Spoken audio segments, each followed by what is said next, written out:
Good morning, fourth graders. We are going to start or continue in math with different methods of multiplication again. And today's big thing is you're going to actually learn a shortcut method. So we are in Unit 2 still, Lesson 9. And so we're going to compare methods, and then we're going to see that shortcut. You should have worked on that with your teacher. And then now today you'll need your math workbook open to page 93 and 94.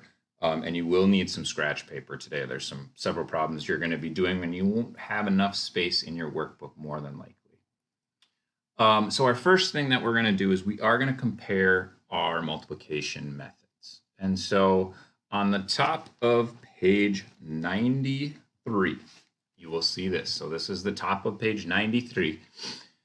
We have 4 different methods here. So these are all the same problem. They're 9 times 28.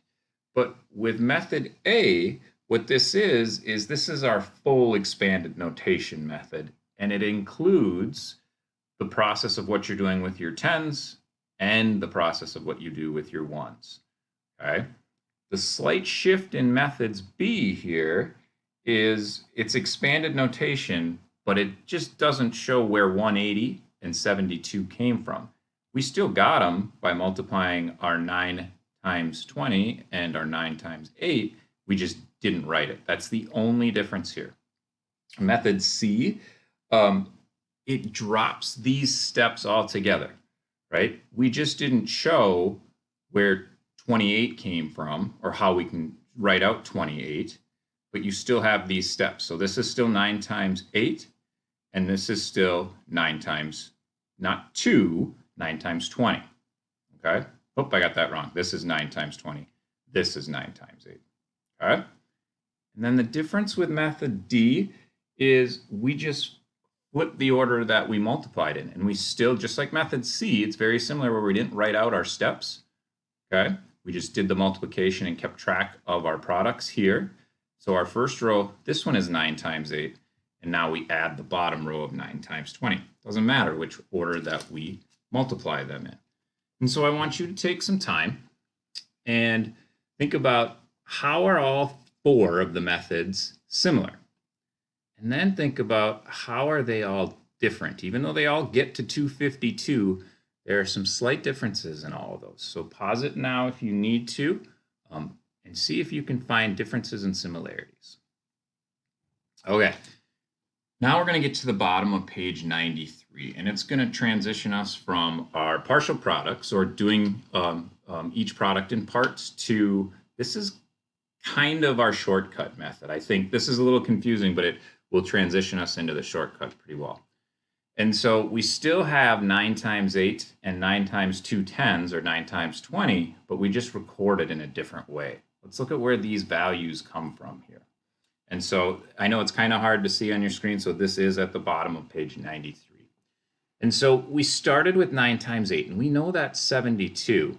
And so the 2 in 72 is represented with our large 2. The 7, though, is 7 tens, and so we're going to write it, we wrote it as a small 7, but it's there because it's 7 tens. We didn't include the 0 for 70, but we didn't need to because we have it in our tens department. Okay, or our tens place value. Then, so we have our 72. And then for our 9 times 2 tens, well, that's 18 tens. So we have to start in our tens place. So that 8 is right next to the 2 from our 72. And then our 1 is in our hundreds place, all by itself up above. And then when we add up, we still get 252.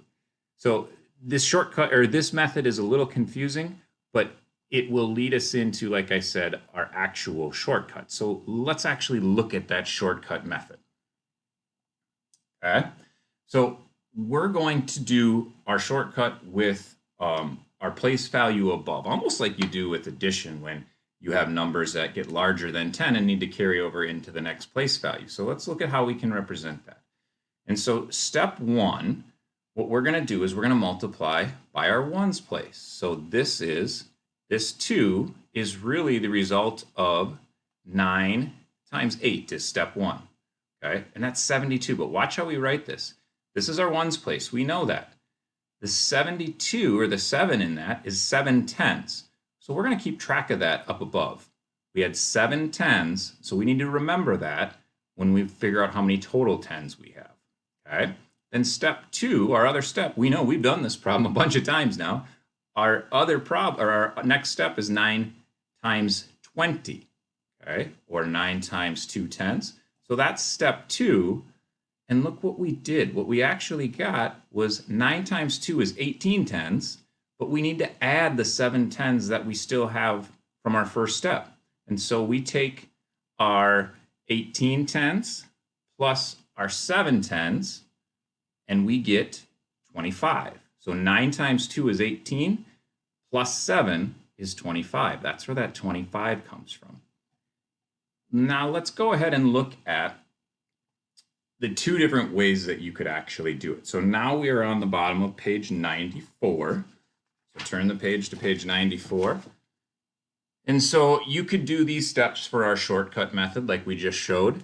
Most commonly, we record our carryover into our place value up above like we do here. And sometimes you could do it below as well. Some people like to do that. But what we want to think about is first we multiply by our ones, and then we multiply by our tens. Okay? And so let's do one more of those as an example. And we'll use red. Okay, so first we start with our ones. So 5 times 7. Well, if you don't know, use your chart on page 50 or your multiplication chart that you brought home, right? 5 times 7 is 35. So our 5 ones goes underneath.